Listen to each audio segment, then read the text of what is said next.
नमस्कार दोस्तों, कैसे हैं आप सब।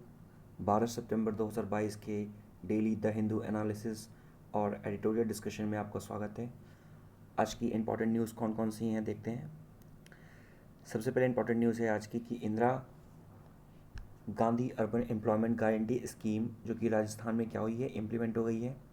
The second news is the कि अरुणाचल प्रदेश में जो विलेजर्स हैं वो लड़ाई कर रहे हैं, बैटल कर रहे हैं फॉरेस्ट को सेव करने के लिए। ठीक है, अरुणाचल प्रदेश में क्या है कि आपको पता है कि फॉरेस्ट लैंड काफ़ी अच्छा है, हिली एरिया है ये। ठीक है, तो उसकी वजह से वहाँ पर जो फॉरेस्ट लॉस हो रहा है उसके क्या कारण हैं, रोड बन रही है और भी जो इंफ्रास्ट्रक्चर प्रोजेक्ट बन रहा है तो उसके बारे में देखेंगे। फिर third stealth frigate of the project 17A Taragiri को लॉन्च कर दिया गया है मुंबई में। तो ये फ्रिगेड क्या होता है, ठीक है, कॉर्वेट क्या होता है, और ये प्रोजेक्ट 17A क्या है तारागिरी का, जो कि मुंबई में लॉन्च हुआ, इसके बारे में देखेंगे। अभी हमको पता है क्या, हमारा INS विक्रांत भी लॉन्च हो चुका है, तो उसके बारे में बात करेंगे। फोर्थ न्यूज़ हमारी क्या है, expert team to visit the Hoysala temple. Hoysala temple जो है उसको यूनेस्को का वर्ल्ड हेरिटेज सिग्निफिकेंस का स्टेटस मिलने वाला है, उसके रिगार्डिंग ये न्यूज़ है। और उसके बाद आपके लिए कुछ क्वेश्चंस रहेंगे। ठीक है, चलिए स्टार्ट करते हैं। पहली न्यूज़ क्या है, पहली न्यूज़ है हमारी Indira Gandhi urban employment guarantee scheme Rajasthan में क्या है, इम्प्लीमेंट हो गई है। ठीक है, इसके रिगार्डिंग ये न्यूज़ है। तो हम बात करेंगे कि Indira Gandhi employment guarantee scheme, एक तो ये स्कीम है और दूसरी हमारी स्कीम है Mahatma Gandhi national rural employment guarantee scheme. इन दोनों के बारे में बात करेंगे कि कौन सी स्कीम है, कब लॉन्च की गई और इन दोनों के बीच में क्या डिफरेंस है। ठीक है, सबसे पहले अगर मैं बात करूं Indira Gandhi urban employment guarantee scheme की, तो ये डिफरेंसेस क्या हैं। सबसे पहले बात करते हैं क्या कि इसका ऑब्जेक्टिव क्या है। ऑब्जेक्टिव क्या है, पहला, इंदिरा गांधी जो अर्बन एम्प्लॉयमेंट गारंटी स्कीम है इसका ऑब्जेक्टिव है कि इकोनॉमिक सपोर्ट प्रोवाइड करना गरीब लोगों को और उनके फैमिली मेम्बर्स को 100 दिन का उनको काम दिलाना है। ठीक है, इसमें क्या है, Mahatma Gandhi national rural employment guarantee scheme, ये क्या है स्कीम, इसमें आपको इसमें भी 100 दिन का काम प्रोवाइड कराना है और लीगल गारंटी स्कीम है। ध्यान रखिएगा, महात्मा गांधी नेशनल रूरल एम्प्लॉयमेंट जो गारंटी स्कीम है ये एक लीगल गारंटी स्कीम है, यानी कि उनको इसमें 100 दिन का काम पक्का पक्का प्रोवाइड कराना है, ये बाउंडेशन है। ठीक है, रूरल हाउस होल्ड्स के लिए। बेनिफिशरीज कौन कौन से होते हैं, लाभार्थी कौन हो सकते हैं जो Indira Gandhi urban employment guarantee scheme का लाभ ले सकते हैं, 18 साल से 60 साल का कोई भी इंसान जो है जो उस प्रॉपर अर्बन लोकल बॉडी में रह रहा है वो इसका फ़ायदा उठा सकता है। ठीक है, पर महात्मा वाली में इसमें ऐसा नहीं है, इसमें जितने भी अडल्ट मेंबर हैं वो इसका फ़ायदा उठा सकते हैं। अब अगर आप इसमें काम कर रहे हैं तो काम क्या है, काम का नेचर क्या है, वर्क का नेचर क्या है। तो पहला है आपको एनवायरनमेंट को प्रोटेक्ट करना है, ये मैं इंदिरा गांधी वाले में बता रहा हूँ। आपने एनवायरनमेंट को प्रोटेक्ट करना है, वाटर कंजर्वेशन करना है, हेरिटेज का कंजर्वेशन करना है। ठीक है, वाटर कंजर्वेशन मतलब कहीं पर वाटर कोई नुकसान नहीं हो रहा हुआ है, प्रॉपर ड्रेनेज सिस्टम बना हुआ है, ड्रेनेज सिस्टम की हम बात 2 दिन से कर रहे हैं। हेरिटेज का कंजर्वेशन करना है, जो भी हमारा हेरिटेज है, ठीक है, जो भी विरासत है उसका कंजर्वेशन करना है। रिमूवल ऑफ द इंक्रोचमेंट, अगर किसी ने अतिक्रमण करके रखा हुआ है यानी कि पब्लिक प्रॉपर्टी है उसमें इंक्रोचमेंट करके रखा हुआ है तो उसको भी हटाना है। Removal of the illegal board, कोई अगर कहीं पर इलीगल बोर्ड लगा है जो कि वहाँ नहीं होना चाहिए उसको भी हटाना है। होल्डिंग्स जो इलीगल लगी हैं, बैनर इलीगल लगे हैं उनको हटाना है। और स्टॉप करना है defacement of the property and services related to work. ये क्या है, तो डिफेसमेंट का मतलब होता है खराब करना। ठीक है, इसका मतलब क्या हुआ कि अगर आपने देखा होगा कि दीवारों पर कई सारे ऐड लगा देते हैं लोग, अगर आपकी जानकारी में नहीं भी है तो वो क्या करेंगे, आपकी दीवार में ऐड लगा देंगे, पोस्टर चिपका देंगे। ठीक है, कोई पब्लिक वॉल है, सपोज किसी पार्क की कोई पब्लिक वॉल है, ठीक है, गवर्नमेंट की प्रॉपर्टी है, ठीक है, पब्लिक प्रॉपर्टी है, तो उसमें जाके क्या कर देंगे, पेंटिंग कर देंगे, अपना ऐड लिख देंगे, कोई पोस्टर लगा देंगे। तो इन सब चीज़ों को रोकना भी क्या है, इनका काम है, जो भी इसमें 100 दिन के काम के अंतर्गत काम करना चाहे। अगर हम national Mahatma Gandhi national employment guarantee scheme के बारे में बात करें तो इसमें क्या है, वाटर शेड इरिगेशन और फ्लड मैनेजमेंट का काम करना है इसमें। ठीक है, उसके बाद एग्रीकल्चर का भी ध्यान रखना है इसमें, और जो लाइफ स्टॉक है, जो आपकी भेड़ बकरियां हैं उनको भी संभालने से रिलेटेड, मछली पालन से रिलेटेड, ठीक है, कोस्टल एरिया में कोई काम है तो उससे रिलेटेड, रूरल एरिया में जो पानी पीने की जो ड्रिंकिंग प्रॉब्लम है, सैनिटेशन प्रॉब्लम है, इस तरह के वर्क्स किस में आएंगे, इस तरह के वर्क्स आएंगे Mahatma Gandhi national rural employment guarantee scheme में। और इसमें कौन कौन से वर्क्स आएंगे ये मैंने बता दिया यहाँ पर, ठीक है। डिफेसमेंट और पब्लिक प्रॉपर्टी खराब नहीं करना उसको, वो सारी चीज़ें। जो Mahatma Gandhi national rural employment guarantee जो स्कीम है, उसमें आपको आपने अगर रजिस्ट्रेशन कराया, आपने अगर उसके इस स्कीम के अंतर्गत आपने रजिस्ट्रेशन कराया, सो विद इन 15 डेज क्या ऑफ द एप्लीकेशन आपको क्या होना चाहिए, आपको काम मिल जाना चाहिए। अगर 15 दिन के अंदर आपने रजिस्ट्रेशन कराने के आपको काम नहीं मिल रहा है, तो आप अनएम्प्लॉयमेंट अलाउंस के लिए भी बेनिफिशियल हैं, यानी कि आप उसके बेनिफिशियरी बन जाएंगे, क्योंकि आपने तो अप्लाई कर दिया लेकिन फिर भी आपको काम नहीं मिला, तो आपको अनएम्प्लॉयमेंट अलाउंसेस भी मिलेंगे, ठीक है। फिर हम बात करें अदर कौन कौन सी स्कीम्स हैं, अगर कोई और स्कीम्स, क्या स्टेट्स भी कोई, भाई ये जो स्कीम्स हैं जैसे Indira Gandhi national employment guarantee scheme, Mahatma Gandhi, तो ये दोनों स्कीम्स क्या ये नेशनल लेवल पे चल रही हैं, क्या कोई स्टेट लेवल पे भी कोई स्कीम्स हैं? हाँ बिल्कुल है। देखिए यहाँ पे लिखा हुआ है मुख्यमंत्री शहरी आजीविका गारंटी योजना, ये हिमाचल प्रदेश ने स्टार्ट की है, जिसके अंतर्गत 120 दिन का काम दिया जाता है। उसके बाद अयंकली अर्बन एम्प्लॉयमेंट गारंटी स्कीम, ये केरल ने स्टार्ट की है। Urban veg employment initiative Orissa ने स्टार्ट की है। मुख्यमंत्री श्रमिक योजना झारखंड ने। मुख्यमंत्री युवा स्वावलंबन योजना ये एमपी ने, ठीक है। अच्छा इसकी ज़रूरत क्या है, मैंने बता दिया ज़रूरत। भाई ज़रूरत क्या है, आपको पता है कि जो रूरल एरिया होता है वहाँ पर एम्प्लॉयमेंट आसानी से नहीं मिलता, तो अगर इस तरह की स्कीम्स वहाँ पर रहेंगी तो वहाँ के लोगों के लिए अच्छी बात है। तो ये नीड क्या है कि यहाँ पर जो लाइवलीहुड है, उनकी जो जीविकोपार्जन है उसकी सेफ्टी हो जाएगी, ठीक है, for the urban people. National urban livelihood mission को भी क्या मिलेगा, सपोर्ट मिलेगा by the centre. Then self employment हो जाएंगे, स्किल डेवलपमेंट भी होगा थोड़ा सा, और क्रेडिट लिंकेज भी होगा। आगे बात करते हैं।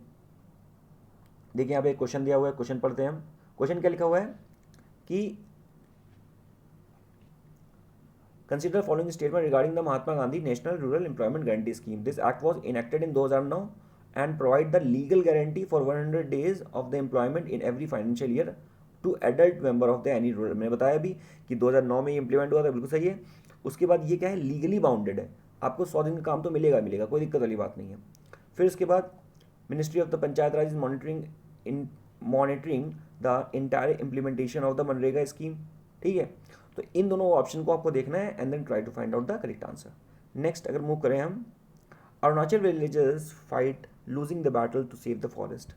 ठीक है, जो रेसिडेंट्स हैं न्यूम डोंग विलेज के border road says that the BRO that is border road organisation जो है वो डिस्ट्रॉय कर रही है 80% of the sacred forest with impunity.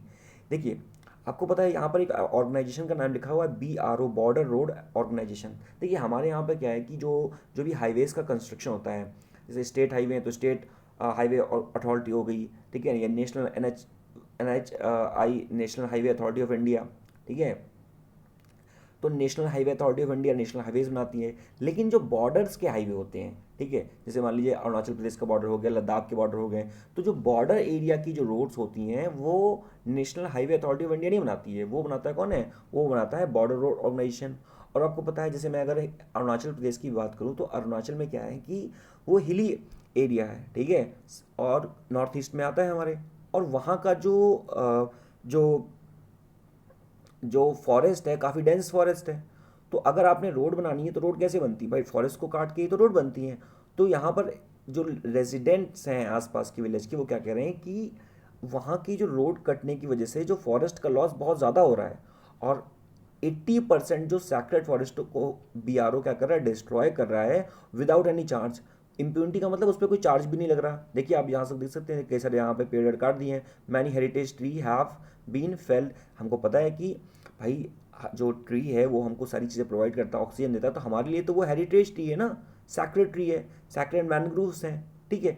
तो ये सारी चीज़ों को हम लोग क्या करना है, कंजर्व करना है। जैसे हमने उड़ीसा में भी देखा, उड़ीसा में क्या होता है, उड़ीसा में इतनी रिच बायोडाइवर्सिटी है, लेकिन उसके बावजूद अगर आप मैनग्रोव को डिस्ट्रॉय कर रहे हो तो उसके बहुत सारे रिपोर्केशंस भी होते हैं। मैंने लास्ट वीडियो में बताया था कि जो पेड़ होते हैं वो क्या करते हैं, सॉइल की अपर लेयर को होल्ड करके रखते हैं, ठीक है। अगर आप पेड़ को कट कर दोगे तो सॉइल की अपर लेयर क्या होगी, वो हट जाएगी वहाँ से, जिसकी वजह से क्या होता है, हो जाएगा लैंड स्लाइडिंग होगी, भूस्खलन होगा, तो वो अच्छी बात नहीं है, ठीक है। और वैसे हिली स्टेट में काफ़ी ज़्यादा होता है। तो हिली स्टेट में अगर आपके पास अच्छा फॉरेस्ट एरिया है, एक फॉरेस्ट कवर एरिया है, तो वो आपके लिए अच्छी बात है। तो देखिए इसके बारे में क्या क्या कुछ एडिशनल इन्फॉर्मेशन है। BRO क्या है, BRO बॉर्डर रोड ऑर्गेनाइजेशन है। ये करती क्या है, ये रोड कंस्ट्रक्शन करती है, इंफ्रास्ट्रक्चर को सपोर्ट करती है, कहाँ पर, इंडियन आर्म्ड फोर्स में, ठीक है। बेसिकली जो बीआरओ है वो आती है डिफेंस मिनिस्ट्री के अंतर्गत, और 2015 में इसका फॉर्मेशन किया गया था, और ये 2015 में से ये डिफेंस मिनिस्ट्री के अंतर्गत आ गई थी, और 1960 में क्या किया गया, उसका फॉर्मेशन किया गया था। और ये जो रोड कंस्ट्रक्ट करती है वो इंडियन आर्म फोर्सेस को सपोर्ट करने के लिए करती है, यानी कि Indian arm forces border area में तैनात रहती तो वहीं पर करती है। फिर उसके बाद जो डायरेक्टर जनरल जो हैं आपके बीआरओ के, वो क्या है, एग्जीक्यूटिव हेड है, होते हैं किसके, बीआरओ के, ठीक है। मेजर काम क्या है इनका, देखें, जब भी कहीं भी क्या पीस टाइम में, यानी कि कहीं पर कोई दिक्कत बन गई, उसके बाद पीस टाइम में बीआरओ का काम क्या क्या है कि उसको डेवलप करना, मेंटेन करना है operational road infrastructure in the border area. भाई हमें पता है कि जो जो जो आर्मी होती है उसका जो माइग्रेशन होता है, ठीक है ना, सोल्जर्स का जो माइग्रेशन होता है वो बॉर्डर एरिया में आसानी से नहीं हो सकता, क्योंकि वहाँ पे हिली एरिया होती हैं। तो प्रॉपर रोड का कंस्ट्रक्शन करना, ताकि वॉर टाइम पे अच्छे से ईजिली जो भी न्यूक्लियर हेड्स हैं या जो वॉर हेड्स हैं उसको हम डिप्लॉय कर सकें वहाँ पर। During the war time develop and maintain the roads in the strategic area for the fast deployment of the force. जैसे मैंने बताया कि रोड को क्या करना, फास्ट ऐसा बनाना है कि हम अपनी जो फोर्सेज है उसको तुरंत डिप्लॉय कर सकें। अभी आपने देखा है, कल की न्यूज़ है कि लद्दाख में जो इंडस रिवर है उस पर क्या किया है, उसमें हमारी फोर्स ने क्या किया है, एक ब्रिज कंस्ट्रक्ट किया with in a very short span of time. तो ये दिखाता है कि हमारी जो डिफेंस फोर्स की इंजीनियरिंग कैपेबिलिटी है, कैपेसिटी है, वो कितनी अच्छी है, ठीक है। And construction of the bridges, tunnel, helipads, ये सारे बनाए हैं। जैसे हमारे यहाँ पे अटल टनल बना, तो अटल टनल किसने बनाया है, ये बीआरओ ने बनाया है, ठीक है। एयरफोर्स, तो आपने क्या बनाना है, ये क्या क्या बनाएंगे, ये बनाएंगे, ब्रिजेस बनाएंगे, टनल्स बनाएंगे, हेलीपैड्स बनाएंगे, एयरफील्ड्स बनाएंगे आर्म्ड फोर्सेस के लिए, ठीक है। नॉर्मल लोगों के लिए नहीं बनाएंगे, पर उसको यूज़ नॉर्मल लोग भी कर सकते हैं, पर पर्पज़ क्या है, आर्म फोर्सेस के लिए, ठीक है। जैसे यहाँ पर देखिए लिखा हुआ है, अब ये देखिए, ये जो अटल टनल है ये कैसे बना हुआ था, अटल टनल जो है ये बीआरओ ने बनाया है। तो प्रोजेक्ट कौन कौन से, जैसे कुछ प्रोजेक्ट के नाम यहाँ पे लिखे हुए, अटल टनल, ठीक है। ये किसको कनेक्ट करता है, ये कनेक्ट करता है कि रोहतांग में, ये कहाँ बना हुआ है, अटल टनल बना हुआ है रोहतांग में, और ये पीर पंजाल को हिमाचल प्रदेश से कनेक्ट करता है। 8.8 किलोमीटर की लेंथ है, वर्ल्ड्स का लॉन्गेस्ट टनल है, अबव 3000 मीटर, ठीक है। और इसने किया क्या, अटल टनल के पहले देखिए जब अटल टनल नहीं था यहाँ पर, तो वहाँ ये डिस्टेंस बहुत लंबा था। अब क्या है, जो मनाली से लेह की जो डिस्टेंस है उसको क्या कर दिया है, रिड्यूस कर दिया है, और ऑल वेदर कनेक्टिविटी के लिए ये काफ़ी हेल्पफुल है, ठीक है। अगर आगे बात करें कुछ और जो प्रोजेक्ट्स हैं जो बीआरओ ने कंस्ट्रक्ट किए हैं, जैसे है उमलिंगला पास। ये उमलिंगला पास क्या है, ये हाईएस्ट मोटरेबल पास है, ठीक है। तो इसको बिल्ड किया है, ये कितनी फीट पे है, 19,300 के फीट में है, और बिल्ड किसने किया है, बीआरओ ने किया है। और ये ईस्टर्न लद्दाख साइड में है, 52 किलोमीटर की, ठीक है, 52 किलोमीटर की रोड है। फिर हम बात करें अगर चंबा टनल, ये कहाँ पे, ऋषिकेश टू धारसव रोड, ठीक है, ये NH-94 440 मीटर, ठीक है। ये क्या है, चार धाम रोड प्रोजेक्ट के अंतर्गत आता है, और डेंसली पॉपुलेटेड जो इलाका है चंबा का वो इसके नीचे है, ठीक है। एक क्वेश्चन यहाँ पे लिखा हुआ है, क्या लिखा हुआ है कि जो बीआरओ है, बॉर्डर रोड ऑर्गेनाइजेशन, इसके बारे में क्वेश्चन है कि it functions under the ministry of the road transport and highway. मैंने भी बताया कि बीआरओ किसके अंतर्गत काम करता है, बीआरओ काम करता है डिफेंस मिनिस्ट्री के अंतर्गत, ministry of road transport highway के साथ नहीं करता है। और ministry of road transport highway में ही क्या रहा है आपका, national highway authority of India, तो इसके अंतर्गत काम नहीं करता है। नेक्स्ट, जो चेनाब रेल ब्रिज है जो जम्मू कश्मीर में बना हुआ, क्या इसने बनवाया है, नहीं। जो जम्मू कश्मीर का चेनाब आपने देखा होगा, ये आर्च ब्रिज था, ये किसने बनवाया है, ये बेसिकली डीआरडीओ और एक और कंपनी, पैरेंट कंपनी कोई है, उसके कोलैबोरेशन से बना हुआ है। तो फिलहाल ये बीआरओ ने नहीं बनवाया है, ठीक है। नेक्स्ट हम बात करें, अब हम बात करते हैं third stealth frigate of project 17A Taragiri launched in Mumbai. ये क्या सीन है, देखिए मुंबई में क्या है, हमने अभी प्रोजेक्ट 17A के अंतर्गत तारागिरी को लॉन्च किया हुआ है। ये हमारा एक क्या है, फ्रिगेट है, और वो भी कैसा फ्रिगेट है, स्टेल्थ फ्रिगेट है। देखिए फ्रिगेट का मतलब क्या होता है, फ्रिगेट का मतलब मैं बता रहा हूँ, एक बड़ी शिप होती है, और कैसी शिप, जो स्टेल्थ फ्रिगेट है। स्टेल्थ का मतलब क्या होता है, देखिए स्टेल्थ बना हुआ है स्टील से, STAEAL, स्टील का मतलब चुराना, इसको चुरा नहीं रहा है एक्चुअली, ये क्या है, स्टेल्थ है। स्टेल्थ का मतलब देखिए, आप जब चोरी करेंगे, या आप कभी आप चोरी कर रहे हैं, मान लीजिए कोई चोरी कर रहा है, तो बहुत शांति से करता है वो चोरी, ठीक है। तो स्टेल्थ का मतलब क्या होता है कि शांति से अपना काम करना, यानी कि ये जो फ्रिगेट है, ये बड़ी सी जो शिप है हमारी, ठीक है, तो ये क्या करेगी, ये जब पानी में मूव करेगी तो बहुत शांति से मूव करेगी, इसमें वाइब्रेशंस जो होंगे वो बहुत ही कम होंगे, ठीक है। और ये जो पूरा प्रोजेक्ट है ये इंडिजिनियसली बना हुआ है, ठीक है, यानी कि इंडिया में ही पूरा प्रोजेक्ट ये बना हुआ है, बाहर से नहीं बनाया हमने, ठीक है, ये हमने किसी से खरीदा नहीं है, हमने खुद ही ये, यानी कि ये क्या है, ये इंडिजिनस है, ठीक है ना, मेड इन इंडिया है। अब हम थोड़ा सी बात करेंगे कि वैरायटी ऑफ शिप्स कितने तरह के वॉरशिप्स होते हैं। देखिए जो अगर वॉरशिप की बात की जाए, देखिए शिप मतलब नॉर्मल शिप, वॉरशिप मतलब वो शिप जो वॉर में यूज़ हो रहा है। सो वॉरशिप की अगर बात किया जाए तो तीन तरह के होते हैं। पहला हमारा डिस्ट्रॉयर, दूसरा फ्रिगेट और तीसरा कॉर्बेट। ये क्या है, देखिए इनके नाम से ही लग रहा है। डिस्ट्रॉयर क्या करेगा, डिस्ट्रॉयर सबसे बड़ी शिप होगी, ठीक है, और वो सबसे ज़्यादा डिस्ट्रॉय करेगी चीज़ों को, यानी कि इसमें जो आर्सेनल्स होंगे, ठीक है ना, आर्म्स एंड अम्यूनिशंस होंगे, उसकी जो क्वांटिटी होगी, क्वालिटी होगी, बहुत ज़्यादा होगी। फ्रीगेट में उससे थोड़ा कम होगी और कॉर्बेट में उससे थोड़ा सा कम होगी। तो ये सबसे बड़ा, ये उससे मीडियम और उससे भी छोटा। तो अगर बात करें डिस्ट्रॉयर की, देखिए यहाँ पे ये बना भी हुआ है। तो डिस्ट्रॉयर क्या है, डिस्ट्रॉयर ये है large worship which can operated in the deep water. देखिए वाटर भी कई तरह के होते हैं, अगर जैसे मैं यहाँ पर एक लाइन, ये लाइन मैंने खींची हुई है, ठीक है। अगर मैं इसकी बात करूँ तो यहाँ पर जैसे मैं बात करूँ तो ये अगर मान लीजिए कि ये हमारा समुद्र है, ठीक है, तो सबसे पहले हमारा आता है जो टेरिटोरियल वाटर है, फिर उसके बाद आगे बहुत ज़्यादा जाएंगे तो फिर उसके बाद हमारा 200 नॉटिकल माइल्स के बाद हमारी भाई जो हमारा टेरिटोरियल वाटर है वो कितने जाता है, टेरिटोरियल वाटर जाता है हमारा 12 नॉटिकल माइल्स तक। फिर उसके बाद 200 नॉटिकल माइल्स के बाद हमारा डीप सी चालू हो गया मान लीजिए, ठीक है। तो जो ये जो ऑपरेट करेगा वो कहाँ करेगा, डीप वाटर में। अप टू इसकी वेट कितना है, 7500 टन्स, ठीक है। और आईएनएस कोलकाता और आईएनएस चेन्नई, ठीक है। फिर आगे बात करें, फ्रिगेट की बात करें। फ्रिगेट क्या होता है, फ्रिगेट ये होता है, ये स्मॉल वॉरशिप है। जो डिस्ट्रॉयर था वो क्या था, वो लार्ज वॉरशिप था, पर ये क्या है, ये एक हमारा स्मॉल वॉरशिप है, ठीक है। और इसकी जो वेट होगा वो कितना होगा, 5000 टन, उसका कितना था 7500 टन्स। ये प्रोजेक्ट 78 के अंतर्गत हमने बनाया हुआ है, ठीक है। फिर अगर बात करें, अभी आपने देखा 17A के अंतर्गत ये देखिए फ्रिगेट बनाया ना, स्टेल्थ फ्रिगेट। तो यही फ्रिगेट की बात कर रहे हैं कि स्टेल्थ फ्रिगेट का हमने फॉर्मेशन किया हुआ है 17A प्रोजेक्ट के अंतर्गत, ठीक है। कॉर्बेट के बारे में बात करें तो कॉर्बेट देखिए, ये कॉर्बेट बना हुआ छोटा होता है, ये क्या है, smallest of the worship, operated generally in the territorial water. जो टेरिटोरियल वाटर होता है, ठीक है, मान लीजिए लगभग 12 नॉटिकल माइल्स आसपास, तो ये वहाँ ऑपरेट करेगा। ये रिलेटिवली क्या होता है, फास्टर होता है, शिप है भाई, जब छोटा शिप है तो फास्टर होगा when compare to the other warship. इसका जो वेट होता है वो 2500 टन तक होता है, यानी कि जो कॉर्बेट है वो छोटा वॉरशिप है और ये टेरिटोरियल वाटर तक काम करेगा, बहुत ज़्यादा दूर तो नहीं काम करेगा, और इसका जो वेट है वो क्या है, 2500 टन तक है। पर फ्रिगेट की बात करें, ये क्या है, ये स्मॉलर यानी कि मीडियम रेंज का है और इसका जो वेट है वो 5000 टन के बीच का है। और यही हमने अभी बनाया है, स्टेल्थ फ्रिगेट बनाया है प्रोजेक्ट 17A के अंतर्गत। और जो डिस्ट्रॉयर था उसमें क्या था, उसका जो वेट था वो 7500 टन तक था और वो डीप सी में ऑपरेट कर रहा था, ठीक है। नेक्स्ट अगर बात किया जाए, ये स्टेल्थ टेक्नोलॉजी, इसके बारे में मैं बताया।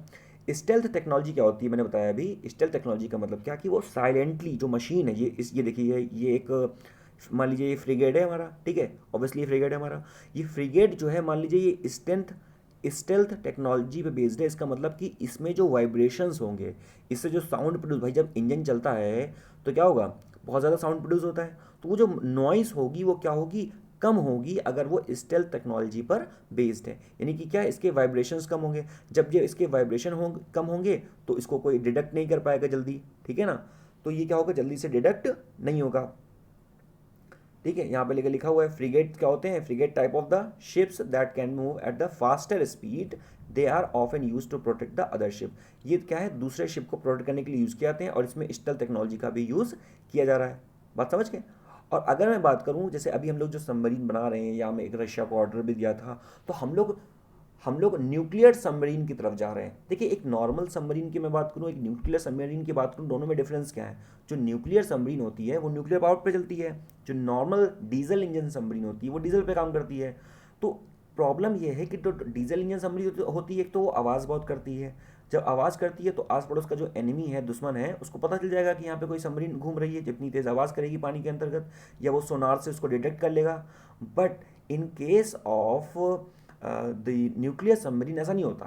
पहले तो न्यूक्लियर सबमरीन बिल्कुल आवाज़ नहीं करती, तो एनिमी कंट्री या एनिमी जो हमारा है वो जान नहीं पाएगा कि आसपास कौन सी सबमरीन है, सॉरी पनडुब्बी है, ठीक है, ऑब्वियसली सबमरीन ही कहते हैं उसको। तो सबमरीन कौन सी है वो जान नहीं पाएगा। दूसरे जो न्यूक्लियर सबमरीन है वो क्या है, वो उसको रिफ्यूलिंग की ज़रूरत नहीं होती। जो डीजल इंजन सबमरीन है उसको क्या रिफ्यूलिंग की ज़रूरत पड़ती है, लेकिन जो न्यूक्लियर सबमरीन है उसको रिफ्यूलिंग की ज़रूरत नहीं होती। वो काफ़ी ज़्यादा देर तक कहाँ रह सकती है, पानी के अंदर रह सकती है। और अगर कोई भी जो सबमरीन है पानी के अंदर ज़्यादा देर तक रह सकती है, इसका मतलब क्या है, उसको बाहर आने की ज़रूरत नहीं है, तो ईजिली वो डिटेक्ट भी नहीं हो पाएगी। भाई जब मान लीजिए कि 2 महीने 4 महीने तक वो पानी के अंदर ही है तो कोई डिटेक्ट ही नहीं कर पाएगा उसको। इसलिए न्यूक्लियर सबमरीन की तरफ हम लोग धीरे धीरे बढ़ रहे हैं, apart from the diesel engine submarine. ठीक है, फिर प्रोजेक्ट 17A क्या है, देखें जो प्रोजेक्ट 17A है उसमें हम लोग 17 अल्फा फ्रिगेट बना रहे हैं। ठीक है, 7 फ्रिगेट क्या है, 7 फ्रिगेट कौन कौन से हैं, नीलगिरी, हिमगिरी, तारागिरी जो कि अभी लॉन्च हुआ है, उदयगिरी मुंबई में, फिर उसके बाद दूनागिरी, विंध्यगिरी और महेंद्रगिरी। 4 जो हैं हमारे वो कहाँ हैं, Mazagon dockyard ship builder limited पर हैं जो कि मुंबई में है। और 3 हमारे कहाँ पर हैं, 3 हमारे garden reach ship builder and engineering पर है जो कि हमारा कोलकाता पे है। और 4 फ्रिगेट जो हैं वो लॉन्च होंगे कहाँ पर, जो लॉन्च हो गए हैं नीलगिरी और उदयगिरी, ठीक है, और हिमगिरी एंड दूनागिरी। ठीक है, और तारागिरी क्या है, तारागिरी हमारा अब लॉन्च हुआ है अंडर द प्रोजेक्ट 17A इन मुंबई। ठीक है, रिमेनिंग जो बचे हुए हैं वो भी कंस्ट्रक्ट हो रहे हैं। टोटल कितने कंस्ट्रक्ट होने हैं, 17। ठीक है, फिर आगे बात करें, यहाँ पे क्वेश्चन दिया हुआ है, इसको पढ़ें अगर तो जो प्रोजेक्ट 17A के बारे में कुछ क्वेश्चन पूछा गया है। पहला बोला गया है कि it is a project to be build 6th scorpion class attack submarine for the Indian navy. नहीं ऐसा तो नहीं मैंने बताया, तो ये क्वेश्चन क्या हो गया, पहला वाला आपका ऑप्शन गलत हो गया। It is indigenous project totally build in India, मैंने बताया ऑब्वियसली जो अभी 17A के अंतर्गत, अभी जो 17A के अंतर्गत हम लोगों ने जो बनाया हुआ है, ठीक है, तो वो कैसा है, वो इंडिजीनियसली बिल्ड है। कैसा है वो, इंडिजीनियसली बिल्ड है, यानी कि हमने क्या किया है, हमने पूरी तरह से उसको क्या किया है, इंडिजिनियसली बिल्ड किया है, यानी कि इंडिया में बिल्ड किया है, मेड इन इंडिया है। ठीक है ना, तो प्रोजेक्ट 17A के अंतर्गत जो भी चीज़ें बन रही हैं वो हमारा क्या है, वो स्वदेशी चीज़ें हैं, इंडिजीनियसली बिल्ड है। ठीक है, तो इसमें ऑप्शन वाला पहला गलत हो गया है हमारा, और दूसरा स्टेटमेंट सही हो गया, तो ऑप्शन कौन सा हो जाएगा, बी। फिर आगे बात करें, expert team to visit the Hoysala temple. देखिए अब क्या है, जो मैसूर कर्नाटक में हमारा क्या है, जो होयसाला टेम्पल है, ठीक है, जिसकी फाइल फोटो आप देख सकते हैं। तो ये जो टेम्पल है इसको बात चल रही है कि इसको हम लोग 3 temple actually it will cover the Beluru, Halebid और सोमनाथपुर टेम्पल। ठीक, इसको हम लोग कवर कर रहे हैं, यानी कि ये इंक्लूडेड हो सकते हैं या होने वाले हैं अंडर द यूनेस्को लिस्ट। ठीक है, तो इसके बारे में थोड़ा सा बात करें कि क्या सीन है। तो सबसे पहले हमको पता है कि हमारे यहाँ आर्कोलॉजिकल सर्वे ऑफ इंडिया जो कि 1861 में स्टैब्लिश हुआ था, उसके फर्स्ट डायरेक्टर जनरल कौन से थे, कनिंघम। ठीक है, तो ये जो जब भी कोई चीज़ यूनेस्को के अंतर्गत रिकॉग्नाइज होती है तो आर्कोलॉजिकल सर्वे ऑफ इंडिया भी वहाँ पर पार्टिसिपेट करता है। तो वर्ल्ड हेरिटेज यानी कि यूनेस्को से कुछ लोग आए और हमारे यहाँ से भी क्या है, हमारे यहाँ के जो आर्कोलॉजिकल सर्वे ऑफ, ये देखिए यहाँ पे लिखा हुआ है कि जो आर्कोलॉजिकल सर्वे के जो डायरेक्टर हैं मदन सिंह, ठीक है ना, चौहान, तो वो भी कहाँ गए, वो director of the world heritage के साथ मिले और उन्होंने क्या किया, उसके बाद वो मुआयना कर रहे हैं कि किनको इंक्लूड करना है, नहीं इंक्लूड करना है। यानी कि अगर इनको इंक्लूड करना भी है तो क्या क्राइटेरिया रहेगा, क्या तीनों इंक्लूड होंगे, इसके बारे में बात करेंगे। तो अगर हम बात करें यहाँ पर पहले होयसाला किंगडम के बारे में, क्योंकि होयसाला किंगडम में ही ये बने हुए हैं। ये क्या है, ये कहाँ फैला था, ये इस जगह पे फैला था। ठीक है, अब ये एरिया कौन सा है, यहाँ पे कर्नाटक है आपका, यहाँ तमिलनाडु है, ठीक है, यहाँ पे केरल है। तो ये जो पीरियड है, ये होयसाला जो किंगडम है, ये कहाँ पर फैला था, ये आपका आंध्र प्रदेश और तमिलनाडु के रीजन में फैला हुआ था। ठीक है, 10th to 14th सेंचुरी में, और जो इस्टेब्लिश्ड हुआ था वो किंग नृपकर्मा की सेकंड के बाद द्वारा इस्टेब्लिश्ड हुआ था। ठीक है, किंग नृपकर्मा सेकंड के द्वारा इस्टेब्लिश्ड हुआ था।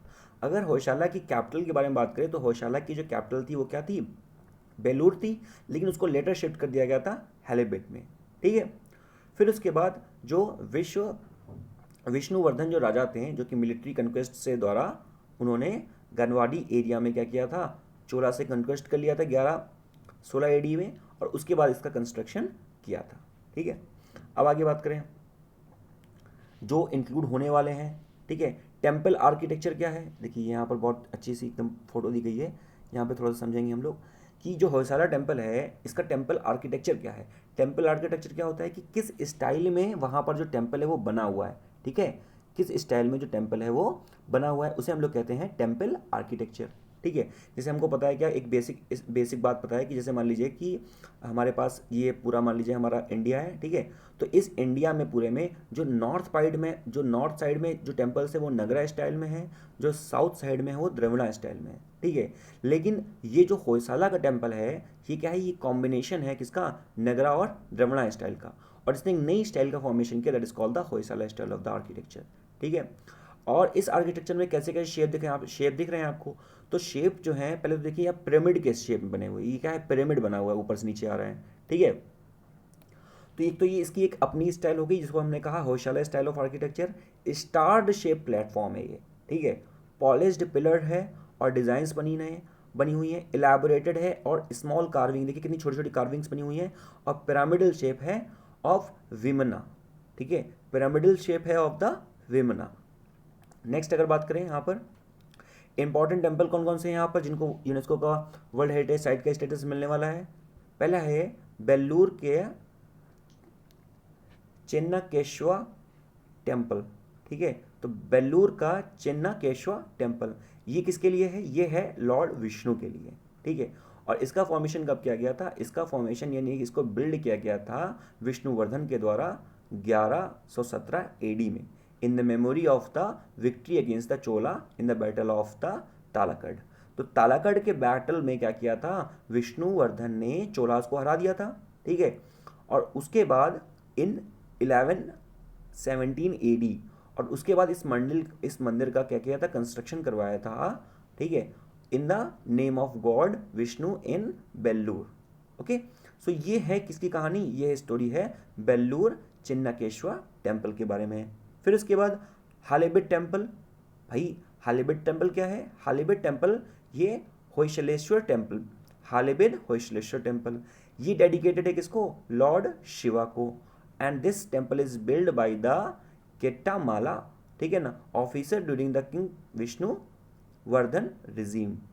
तो ये जो टेम्पल बना हुआ है ये भी किसके रिजीम में बना हुआ था, विष्णुवर्धन के रिजीम में। ठीक है, जो कि होयसाला किंगडम से हैं, और ये बनाया किसने था, केट्टामाला ने, जो कि ऑफिसर था विष्णुवर्धन रिजीम का।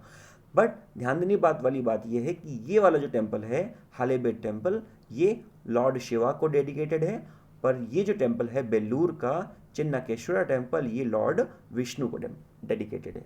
ठीक है, फिर अगर हम एक और टेम्पल की बात करें, क्योंकि 3 टेम्पल की बात हो रही है यूनेस्को में इंक्लूड करने के लिए, तो तीसरा जो है वो सोमनाथपुर का केशवर टेम्पल है। ये डेडिकेटेड है किसको, लॉर्ड विष्णु को। ठीक है, ध्यान रखिएगा ये डेडिकेटेड किसको है, लॉर्ड विष्णु को। Build by the Somnath Dandanayaka in 1268 AD in an army general of the Hoysala king Narasimha third. तो ये किसके द्वारा बनवाया गया था, ये बनवाया गया था सोमनाथ ददन्निका इन 1268 एडी में, जो कि एक होयसाला के जो क्या थे वो आर्मी जनरल थे। ठीक है, किसके आर्मी जनरल थे, किंग नरसिम्हा थर्ड के। तो ये 3 टेम्पल के बारे में जानकारी हो गई। पहला है हमारा सोमनाथपुर का केशवा टेम्पल जो कि लॉर्ड विष्णु को डेडिकेटेड है, दूसरा है हमारा हालेबिद का टेम्पल जो कि लॉर्ड शिवा को डेडिकेटेड है, और तीसरा बेल्लूर का टेम्पल जो कि लॉर्ड विष्णु को अगेन डेडिकेटेड है। तो 2 टेम्पल लॉर्ड विष्णु को डेडिकेटेड है और एक लॉर्ड शिवा को डेडिकेटेड है। अब यहाँ पे एक क्वेश्चन भी है प्रीलिम्स के लिए इंपॉर्टेंट, इसको देखते हैं। पहला क्वेश्चन है consider the following statement with respect to the Hoysala temple architecture. पहला स्टेटमेंट है starred shape platform polished pillar and pyramidal shape of the vimana are some of the feature. अभी मैंने बताया कि जो टेम्पल्स बने हैं होयसाला में वो क्या है, स्टार्ड शेप हैं, पिरामिडल हैं और इन द शेप ऑफ विमना। तो ये क्या है, ये ऐसे ऐसे पिरामिड के शेप में बने हुए। तो पहला आपका जो स्टेटमेंट है that is correct. Then Chennakeshava temple in the Belur was build by the king Vishnuvardhan in 1117 AD. अभी हमने देखा था यहाँ पर ऊपर कि जो चेन्नाकेश्वर टेम्पल है वो बेल्लूर में है और किसने बनवाया है, किंग विष्णुवर्धन ने 1117 AD में बनवाया है। तो ये भी आंसर आपका क्या है, सही स्टेटमेंट सही है, तो दोनों सही हो जाएंगे। अभी फिर से आप देख लें यहाँ पर, ये देखिए बेल्लूर का चिन्नाकेश्वरा टेम्पल किसने बनवाया है, ये देखिए विष्णुवर्धन ने बनवाया 1117 AD में। ठीक है, तो ये भी आपका जो स्टेटमेंट क्या हो गया, सही हो गया। तो ये आपके सारे स्टेटमेंट क्या हो गए, सही हो गए। ठीक है,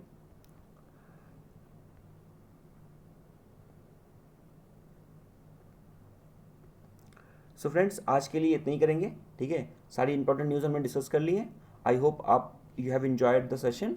और ये 12 सितंबर का करेंट अफेयर रहा, एंड नेक्स्ट वीडियो में मिलते हैं विद 13 सितंबर current affair. Thank you, till then take care, good bye, and like share video को कर लीजिए। एंड डिस्क्रिप्शन बॉक्स में नीचे लिंक दिया हुआ है कमेंट सेक्शन में, आप वहाँ से टेलीग्राम ज्वाइन कर सकते हैं, जहाँ पर आपको इस लेक्चर का PDF मिल जाएगा। जय हिंद।